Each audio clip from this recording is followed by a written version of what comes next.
नमस्कार, आप देख रहे हैं उत्तराखंड का नंबर 1 लोकप्रिय डिजिटल न्यूज चैनल पहाड़ टीवी और मैं हूं आपके साथ स्मिता पटवार। चलिए रुक करेंगे उत्तराखंड की तमाम बड़ी खबरों का, लेकिन उससे पहले एक नजर आज की हेडलाइंस पर।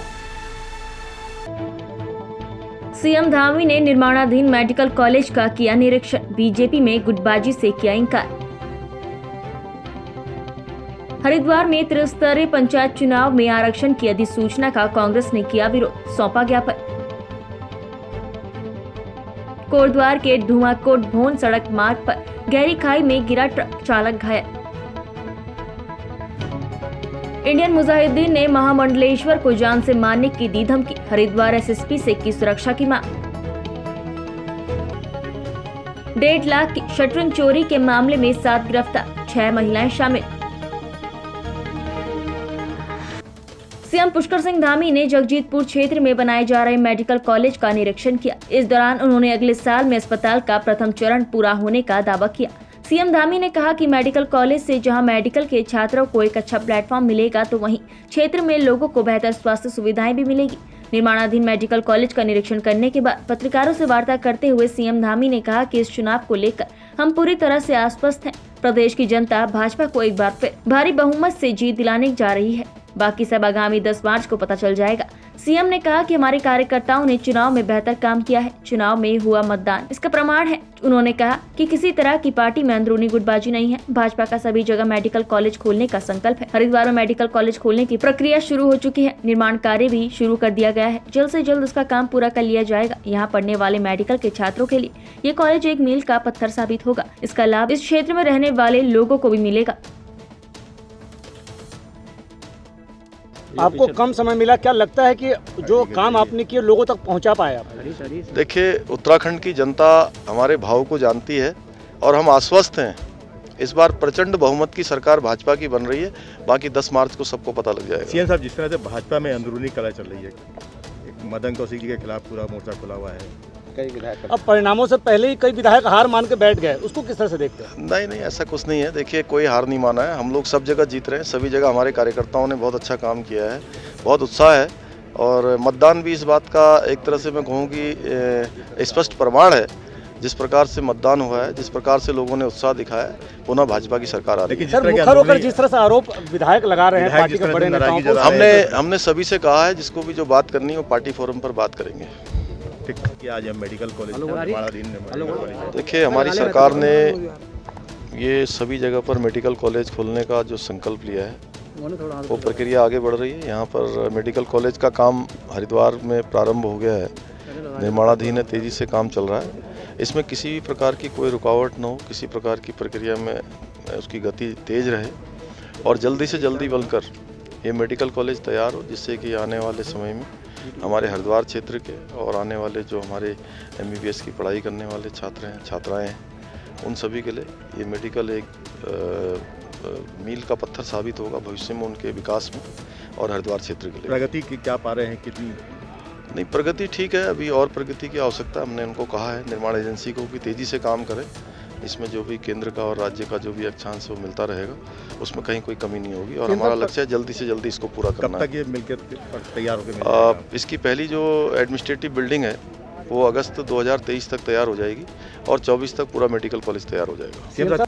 कांग्रेस प्रदेश अध्यक्ष गणेश गोदियाल के नेतृत्व में कांग्रेस के प्रतिनिधि मंडल ने निर्वाचन आयोग से मुलाकात की। उन्होंने हरिद्वार जिले में त्रिस्तरीय पंचायत चुनाव के लिए जिलाधिकारी द्वारा दिए गए आरक्षण को लेकर शिकायत दर्ज की। इस संबंध में उन्होंने संयुक्त मुख्य चुनाव अधिकारी प्रताप शाह को एक ज्ञापन सौंपा। मीडिया से बातचीत के दौरान कांग्रेस के प्रदेश अध्यक्ष गणेश गोदियाल ने कहा कि यह आदर्श आचार संहिता का उल्लंघन है। उन्होंने कहा कि कांग्रेस को जानकारी मिली है कि जिलाधिकारी ने आरक्षण को लेकर प्रक्रिया आगे बढ़ाई है, जबकि राज्य में आदर्श आचार संहिता लागू है, जिसको लेकर कांग्रेस के प्रतिनिधि मंडल ने राज्य निर्वाचन आयोग से मुलाकात की है। उन्होंने आरोप लगाया कि सरकार से प्रभावित होकर जिलाधिकारी इस मामले में कार्यवाही को आगे बढ़ा रहे हैं। गणेश गोदियाल का कहना है कि किसी भी अधिकारी को इन चीजों में नहीं पड़ना चाहिए। उन्होंने कहा कि मौखिक रूप से आयोग ने कहा है कि यह कार्रवाई अभी आगे नहीं बढ़ेगी जब तक भारत निर्वाचन आयोग इस मंजूरी नहीं दे देता है। उन्होंने कहा कि 10 मार्च के बाद इस मामले में निर्णय लेना उचित होगा।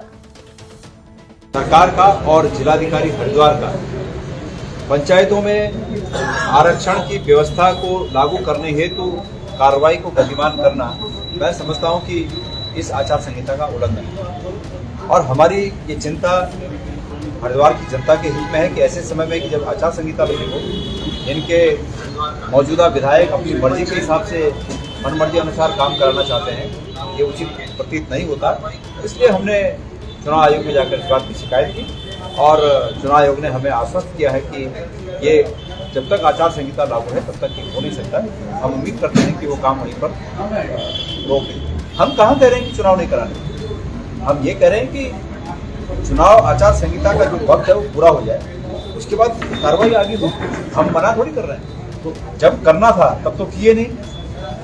हरिद्वार में चुनाव कब के ड्यू हैं, लेकिन तब तो नहीं किए। और अब आचार संहिता लगी है, प्रदेश में चुनाव चल रहे हैं, तब करना है इसको शुरू। ये क्या बात है? 20 दिन का समय है और इस 20 दिन के समय में इंतजार करना चाहिए और जो आगे सरकार बनेगी वो सरकार के दिशा निर्देशों में आगे कार्रवाई हो।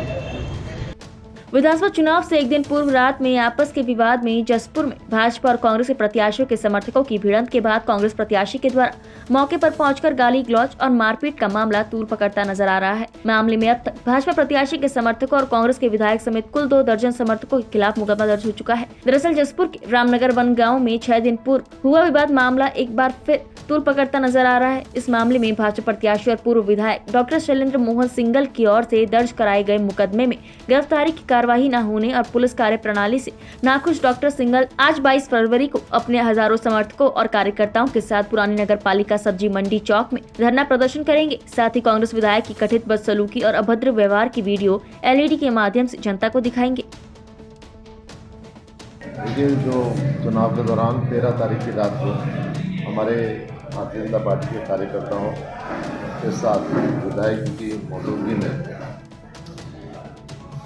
करीब 150-200 लोग थे। उन्होंने बदसलूकी करी, गाली गलौज करी, 4 गाड़ियां तोड़ी, हमारे लोग घायल हुए और एक गाड़ी को जलाने का भी प्रयास किया गया। और खुशकिस्मती है कि वो लोग बच गए। तो जिस तरह की आगजनी करी और लोगों को भड़काया हमारे कार्यकर्ताओं के खिलाफ, तो एक बहुत ही निंदनीय घटना थी। लोकतंत्र के अंदर इस तरह की घटनाएं स्वीकार्य नहीं। विधायक जी का ये आदत में शुमार हो गया है कि आए दिन लोगों के साथ मारपीट करना, गाली गलौज करना, और पुलिस द्वारा अभी तक कोई कार्रवाई इन तत्वों के खिलाफ नहीं की गई। तो 22 तारीख को भारतीय जनता पार्टी क्षेत्रीय जनता के साथ मिलकर एक धरना प्रदर्शन और शांतिपूर्ण मार्च जसपुर में निकालेगी और पुलिस को भी चेताएगी कि ऐसे तत्वों के खिलाफ सख्त कार्रवाई की जाए। देखिए, धाराओं से इसलिए संतुष्ट नहीं है क्योंकि उसमें जब जलाने का प्रयास किया गया, 2 बच्चों की जैकेट भी जल गई, कार भी थोड़ी सी अंदर से डैमेज हुई है। तो बिल्कुल सीधा तौर से और जलती हुई लकड़ियाँ से गाड़ी को वार किया गया। तो सीधा ये जो है जान से मारने का प्रयास था। इसमें और संगीन धाराएँ लगनी चाहिए थी और हम कहते हैं कि धाराएँ की लगें और उस पर कार्रवाई हो। कार्रवाई बहुत ज़रूरी है। कहीं ना कहीं पुलिस दबाव में, पुलिस इस पर ध्यान नहीं दे रही। वो ये मान लेती है कि ये चुनावी रंजिश है, जबकि रंजिश वाली कोई बात नहीं। सौहार्दपूर्ण तरीके से चुनाव हो रहा था और इस तरह की घटना जो है उसको नकारा नहीं, उसको हल्के से नहीं लिया जा सकता कि 4 वाहन तोड़े जाते हैं। पूरे उत्तराखंड में ऐसी कोई घटना नहीं है, इससे संगीन कोई घटना उत्तराखंड में नहीं है। और ये तो कहीं पहले कभी किसी ज़माने में उत्तर प्रदेश में ऐसा हुआ करता था, आज तो उत्तर प्रदेश भी शांतिपूर्ण हो गया। तो ये बहुत ही निंदनीय है। तो अभी तक कोई, हाँ, मैंने अपने जो उच्च अधिकारी उन तक भी अपनी ये बात पहुँचाई है, पार्टी की बात पहुँचाई है और दुर्भाग्यपूर्ण है कि अभी तक ये मुझे क्योंकि चैनल के माध्यम से पत्रकार अखबारों के माध्यम से जो आरोप पूर्व विधायक जी लगा, मैं कानून में आस्था रखने वाला व्यक्ति हूँ और मैं कभी कानून को हाथ में लेना नहीं चाहता। लेकिन मैं पूर्व विधायक जी से पूछना चाहता हूँ कि आपको भी, क्योंकि आप भी 3 बार विधायक रहे हैं, कि कानून में आस्था होनी चाहिए। और आज जिस कानून में आप आस्था नहीं रख रहे, आप खुद देखिए कि एक जिला बदल व्यक्ति आपके पास प्रेस में बैठा हुआ है, तो आप कहाँ किस पर विश्वास करेंगे? आपकी प्रेस में जिला बदल व्यक्ति साथ में है, लेकिन आप ये कहने की बजाय कि पुलिस को मदद करें। भाई, पुलिस ने 13 तारीख की घटना हुई है, उसमें दोनों तरफ का FIR है और पुलिस ने ये कहा कि हम जाँच कर रहे हैं। मुझे पुलिस प्रशासन या किसी से कोई शिकायत नहीं, अपना काम प्रशासन कर रहा है क्योंकि जांच की बात उन्होंने कही है और जांच में जो सही होगा वो किया जाएगा। लेकिन प्रशासन पर नाजायज दबाव बनाना चाहते हैं कि वो गिरफ्तारी हो, मुझे गुंडा सिद्ध करना चाहते हैं। लेकिन मैं कहना चाहता हूँ कि इनके ही द्वारा सिंचाई विभाग के पेड़ काटे गए, जिसकी उस टाइम रिपोर्ट दर्ज कराई गई थी, जो पुलिस ने NCR बना दी थी, क्योंकि सरकार इनकी थी, ये विधायक थे, दबाव में कार्रवाई नहीं हुई। इनके ही परिवार के द्वारा एक बार मैंने एंजाइम के नाम पे इनके वो पकड़े पैकेट, उस टाइम एंजाइम इनके दबाव में आया, उस पर कार्रवाई नहीं हुई। इनके ही परिवार के द्वारा, जिसमें इनका भी शेयर रहता था, जमीनों पर कब्जे का काम किया गया, जो आज भी उसमें विवाद चल रहा है, इनके ही परिवार के द्वारा किया गया।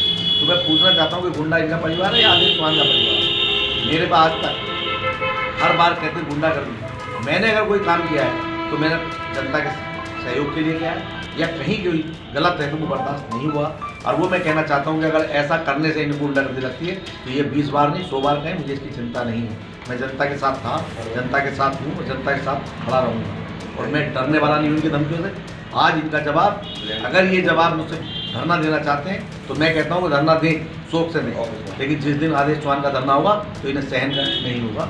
इनको चेतावनी देना चाहता हूँ, क्योंकि कानून में मैं आस्था रखता हूँ। मैं फिर कह रहा हूँ, कानून से मैं खिलवाड़ नहीं करना चाहता, लेकिन पूर्व विधायक को हरिद्वार के सुनहरा में स्थित एक आश्रम के महामंडलेश्वर को डाक के जरिए धमकी भरा पत्र भेजने का मामला सामने आया है। पत्र भेजने वाले ने अपना नाम जुबेर मलिक इंडियन मुजाहिदीन बताया है। पत्र में लिखा गया है कि एक समुदाय के खिलाफ आपत्तिजनक टिप्पणी की गई, जिसे बिल्कुल भी बर्दाश्त नहीं किया जाएगा। वहीं महामंडलेश्वर के शिष्य की ओर से हरिद्वार SSP को पत्र लिखकर मामले में कार्रवाई और सुरक्षा की मांग की गई है। मामले के तहत रुड़की की गंग नहर कोतवाली क्षेत्र के सुनहरा में नंद विहार कॉलोनी में महामंडलेश्वर स्वामी यतीन्द्रानंद का आश्रम है। उनके शिष्य मोहित शास्त्री ने 16 फरवरी को SSP हरिद्वार को पत्र लिखकर बताया कि 8 फरवरी को डाक द्वारा एक रजिस्ट्री पत्र प्राप्त हुआ है। जुबेर मलिक IM के नाम से भेजे गए पत्र में स्वामी यतीन्द्रानंद को कहा गया है कि उनके द्वारा एक समुदाय के खिलाफ अभद्र टिप्पणियां की गई है, इसलिए अब उन्हें बख्शा नहीं जाएगा।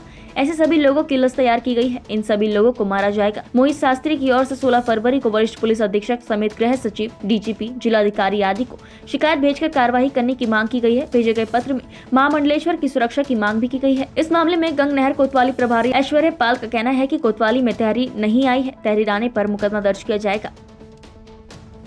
कोटद्वार के धुमाकोट भोन सड़क मार्ग पर एक ट्रक अनियंत्रित होकर गहरी खाई में जा गिरा। हादसे में चालक गंभीर रूप से घायल हो गया। घायल चालक को प्राथमिक उपचार के लिए केंद्र नैनी डांडा में भर्ती किया गया है। घटना कल सुबह की बताई जा रही है। सूचना पाकर मौके पर पहुंची पुलिस ने घायल को हॉस्पिटल पहुंचाया। पुलिस ने बताया कि ट्रक भवन सामग्री ले जा रहा था और अनियंत्रित होकर खाई में जा गिरा।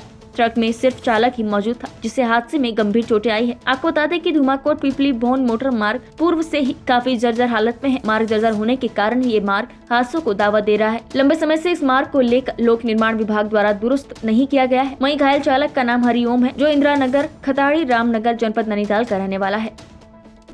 कारणों विधानसभा के चकलुआ सुरपुर गांव के ग्रामीण बन रही एथेनॉल केमिकल फैक्ट्री के लिए कई लंबे समय से उग्र प्रदर्शन कर रहे हैं। निर्माणाधीन एथेनॉल फैक्ट्री का विरोध लगातार जारी है। वहीं कल सारे क्षेत्र के किसान और ग्रामीण कालाडूंगी तहसील में केमिकल फैक्ट्री के अवैध तरीके से निर्माण में रोक लगाने के लिए एकत्रित हुए। ग्रामीणों ने उप जिलाधिकारी कालाडूंगी रेखा कोहली को ज्ञापन सौंपा। ग्रामीणों का कहना है कि फैक्ट्री कई मानकों की अनदेखी करके बनाई जा रही है, जिसमें कई पर्यावरणीय और सामाजिक कारण है, जो सुरपुर के क्षेत्र के किसानों और उनकी आजीविका को परोक्ष रूप से प्रभावित करेंगे। निर्माणाधीन फैक्ट्री के आसपास के क्षेत्र में वायु प्रदूषण, पानी की कमी के साथ साथ लोगों के स्वास्थ्य को भी प्रभावित करेगी। ग्रामीणों का कहना है कि उद्यान विभाग द्वारा दी गई NOC और जंगल से पर्याप्त दूरी का न होना फैक्ट्री के अवैध तरीके से निर्माण को दर्शाता है। देखिए, जो हमारा ग्राम सभा है रामपुर चकलवा में, इसमें एक एथेनॉल का प्लांट लगाया जा रहा है। कोई अग्रवाल जी हैं हल्द्वानी, उनके द्वारा। हमारा विरोध ये है, इस प्लांट के लगने से एक तो हमारे जो क्षेत्र का है उसका ट्यूबवेलों का जल स्तर बहुत कम हो जाएगा, क्योंकि इस प्लांट में 5 एकड़ में 4-4 बोर खोद दिए गए हैं। और दूसरा, ये पोल्यूशन इससे इतना ज़्यादा होगा कि लगातार शीरा जलेगा और लगातार धुआं से आसपास बगीचे हैं, फल पट्टी है, उनके लिए पानी नहीं होगा। पोल्यूशन से पेड़ खराब हो जाएंगे, पब्लिक का रहना मुश्किल हो जाएगा। और दूसरा, इसने जो है कई मानकों में फैक्ट्री को अनदेखा करके लगाया जा रहा है इसके द्वारा। इसको NOC किस डिपार्टमेंट से मिली है, किस तरीके से मिली है, सबकी मिली भगत के कारण। देखिए, उद्यान विभाग ने इसको NOC दे दी, किस कारण दी किसी को नहीं पता, क्योंकि सबके उद्यान कार्ड 25-25, 30-30 साल पहले के बने हुए हैं। दूसरा, इसे 4 बोर की परमिशन मिलती है। हमसे कहते हैं कि 100 एकड़ में आपको एक ट्यूबवेल इशू होगा, आप 1 बोर करिए। इसको 5 एकड़ में 4 बोर मिल गए। तीसरा, इसने जंगल की दूरी 1.2 किलोमीटर दिखाई है, जबकि 1.7 दिखाई है, जबकि जंगल की दूरी 1.2 किलोमीटर है। चौथा, इसको क्या कहते हैं, इसने एक गुल्लर घट्टी नदी दिखाई है, जो बोर से पानी निकालेगा कि क्षेत्र में पानी का लेवल कम ना हो ट्यूबवेल का, इसलिए वो नदी होनी जरूरी है। जो तहसील में हमने HM साहब को ज्ञापन दिया है कि आप इस फैक्ट्री पर रोक लगाइए, अगर इस फैक्ट्री पर रोक नहीं लगाएंगे तो आंदोलन बढ़ता रहेगा और शायद आने वाले समय में आंदोलन उग्र भी हो सकता है। देखिए, ग्राम सूरपुर चकलवा में एक एथेनॉल फैक्ट्री जो प्रस्तावित है उसमें काफ़ी दिनों से विवाद चल रहा है। तो ये माननीय हाई कोर्ट में विचाराधीन है। जो भी आज डिसीजन उसमें आना है, तो जो भी डिसीजन आएगा माननीय न्यायालय द्वारा सबके लिए मान्य होगा, उसी के अनुसार अग्रिम कार्रवाई की जाएगी। डॉक्टर शिवानंद नौटियाल राजकीय स्नातकोत्तर महाविद्यालय कर्णप्रयाग के इतिहास विभाग में कार्यरत डॉक्टर वेणी राम अंथुवाल गढ़वाली अखाड़ों के संरक्षण का प्रयास कर रहे हैं। उनके द्वारा लिखी गई पुस्तक उत्तराखंड के लोक जीवन की समृद्ध परंपरा अखाड़ को एशिया बुक ऑफ रिकॉर्ड और इंडिया बुक ऑफ रिकॉर्ड में दर्ज हो चुकी है। मूल रूप से अंथवाल गाँव टिहरी के रहने वाले डॉक्टर वेणी राम अंथवाल ने बताया कि उत्तराखंड अलग राज्य बनने के बाद उन्हें आस थी कि जिस प्रकार से पंजाब, चंडीगढ़ आदि प्रदेशों की स्थानीय भाषाओं को राजभाषा का दर्जा मिला है, उसी प्रकार गढ़वाली भाषा को राजभाषा का दर्जा मिलेगा। लेकिन 20 वर्ष बीत जाने के बाद भी आज तक गढ़वाली भाषा को राजभाषा का दर्जा नहीं मिल पाया है, जिससे कि गढ़वाली भाषा धीरे धीरे युवाओं के मुंह से गायब हो रही है। उनके द्वारा लिखी गई पुस्तक में 833 अखाड़ों को लिखा गया है, जिसमें कि गढ़वाली की कहावतों को समझाने का प्रयास किया गया है। उनका प्रयास है कि मॉडर्न बन रहे युवाओं को गढ़वाली भाषा का महत्व पता चल सके और गढ़वाली भाषा को राजभाषा का दर्जा मिल सके। ये जो उत्तराखंड की जो समृद्ध परंपरा है हमारी अखाड़ सृजन की, जो लोक कहावतें हैं, तो उस पर ये पुस्तक है। और इसको जो है ये प्रयास किया गया कि हमारी जो आने वाली पीढ़ी है, तो जो हमारे उत्तराखंड की सभ्यता, संस्कृति, लोक भाषा पे जिस प्रकार से सृजन होता था, वो बच्चों को जो है आगे उसको समझाया जा सके, उनको बताया जा सके। पिथौरागढ़ में युवती को फेसबुक पर अश्लील मैसेज भेजने और गाली गलौज करने के मामले में पिथौरागढ़ पुलिस ने एक युवक को देहरादून से गिरफ्तार किया है। पुलिस ने आरोपी युवक के खिलाफ विभिन्न धाराओं में मुकदमा दर्ज कर जेल भेज दिया है। पुलिस का कहना है कि महिला ने पिथौरागढ़ कोतवाली में तहरीर दी थी कि संदीप चंद नाम की फेसबुक आईडी से किसी व्यक्ति द्वारा उसे गंदे और अश्लील मैसेज भेजे जा रहे हैं। लड़की ने आरोपी युवक की आईडी को ब्लॉक कर दिया, तो आरोपी ने लड़की की दोस्तों और उसके परिजनों को उसकी अश्लील फोटो और मैसेज भेजने शुरू कर दिए। इसके बाद लड़की ने पुलिस से मामले की शिकायत की। पुलिस ने आरोपी के खिलाफ मुकदमा दर्ज किया। पुलिस अधीक्षक लोकेश्वर सिंह के निर्देश पर आरोपी युवक की गिरफ्तारी के लिए टीम गठित की गई। पुलिस टीम ने साइबर सेल की मदद से डीडीहाट तहसील के बिछुल निवासी आरोपी को देहरादून से गिरफ्तार कर लिया और जेल भेज दिया है। मसूरी में नगर पालिका परिषद, कीन संस्था, हिलदारी और मसूरी उप जिला चिकित्सालय के संयुक्त प्रयास से मसूरी उप जिला चिकित्सालय में 3 दिवसीय पर्यावरण मित्रों और कचरा बीनने वालों का स्वास्थ्य परीक्षण कैंप लगाया गया, जिसे मसूरी के लगभग 200 पर्यावरण मित्र और कचरा बीनने वाले लोगों का उप जिला चिकित्सालय डॉक्टरों के पैनल, जिसमें chief medical officer doctor Jitendra Singh, doctor Pradeep Rana, doctor के चौहान, डॉक्टर अमृता और डॉक्टर स्वाति के द्वारा किया जा रहा है। वहीं इस दौरान पर्यावरण मित्र और कूड़ा बीनने वाले कर्मचारियों का blood group, temperature, pulse, weight, height, BP, sugar, skin इत्यादि सिविल हॉस्पिटल की ओर से निःशुल्क की गई। इस मौके पर अस्पताल की ओर से निःशुल्क दवाइयां भी वितरण की गई।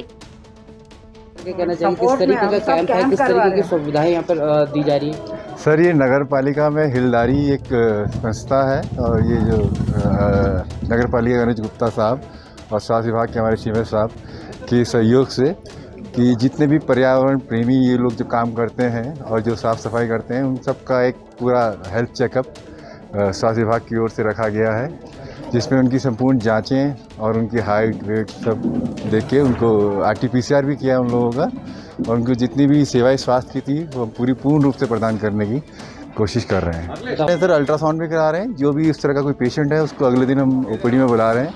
निःशुल्क उनकी जाँच होगी और निःशुल्क पर्चा बनेगा। उनकी पूरी मदद की जाएगी बिना स्वार्थ के।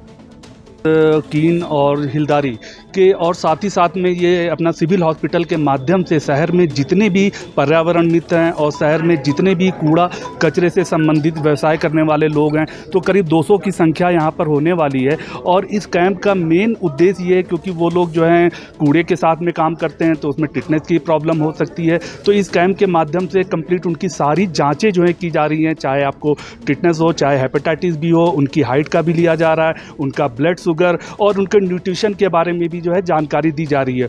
और हम ये सिविल हॉस्पिटल के CMO डॉक्टर यतेंद्र सिंह और प्रदीप राणा जी के द्वारा एक कमेटी का गठन किया गया है। इस कमेटी के अंतर्गत ये कैंप लगातार 3 दिन चलने वाला है। और इस कैंप के अंदर जो हम लोगों ने सबसे अनमोल चीज़ है, जो एक डायरी बना करके दे रहे हैं, इस डायरी के अंदर कंप्लीट उनका डाटा लिखा जाएगा और ये सारी की सारी, चाहे रजिस्ट्रेशन हो, ये हॉस्पिटल की तरफ से निःशुल्क हो रहा है, चाहे यहाँ पर से दवाइयाँ हो वो निःशुल्क हो रहा है, और साथ ही साथ में जितनी भी जाँचें हैं सारे हॉस्पिटल की तरफ से ये निःशुल्क सुविधा प्रदान की जा रही है। पर अगर कई गंभीर बीमारी दिखती है, उसका इलाज होना होगा, तो उसको लेकर किस तरीके से काम करेंगे आप? हाँ, अगर जैसे कि अभी भी हम लोगों ने देखा है कुछ लोगों को जो है शुगर की बीमारी निकल करके आ रही थी, किसी को अल्ट्रासाउंड करने की निकल करके आ रही है, तो उसके लिए भी ये हॉस्पिटल जो है उनको निःशुल्क सुविधा देने को तैयार है। कोतवाली डोईवाला पुलिस ने 19 फरवरी को भानेवाला में नहर में लगाई जा रही शटरिंग चोरी के मामले में 7 लोगों को गिरफ्तार किया है। गिरफ्तार 7 लोगों में 6 महिलाएं हैं, जबकि एक व्यक्ति है। पुलिस ने सीसीटीवी फुटेज के आधार पर सभी को गिरफ्तार किया है। पुलिस ने सभी के खिलाफ संबंधित धाराओं में केस दर्ज कर कोर्ट में पेश किया, जहाँ से सभी को जेल भेज दिया गया है। डोईवाला कोतवाल प्रवीण कोश्यारी के मुताबिक सभी 6 महिलाएं केशवपुरी की रहने वाली है और युवक डोईवाला के राजीव नगर का रहने वाला है। पुलिस ने आरोपियों के पास से चोरी का सामान बरामद कर लिया है और एक वाहन कब्जे में ले लिया है।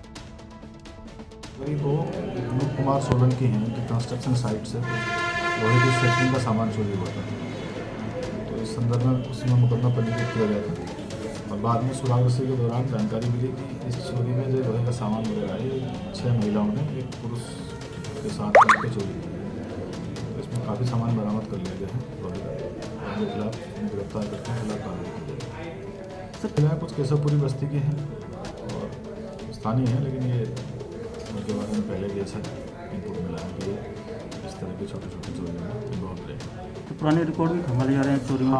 पुराने रिकॉर्ड भी खंगाले जा रहे हैं।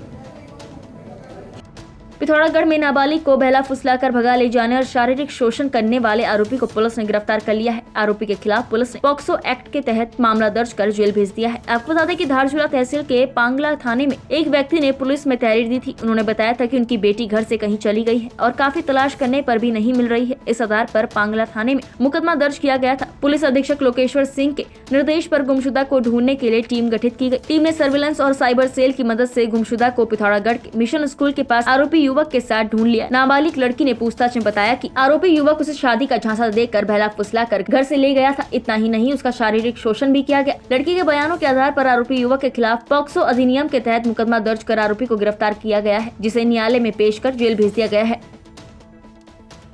उत्तराखंड की तमाम बड़ी खबरों में फिलहाल इतना ही। बाकी खबरों के लिए बने रहिए हमारे साथ, देखते रहिए पहाड़ टीवी। नमस्कार। है बेखौफ उम्मीद का रंग।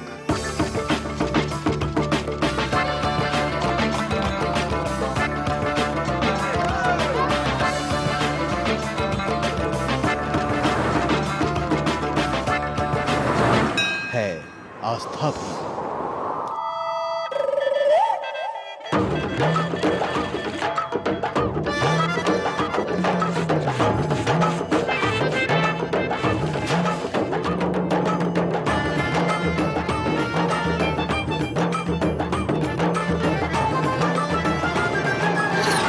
ये है मेरा उत्तराखंड।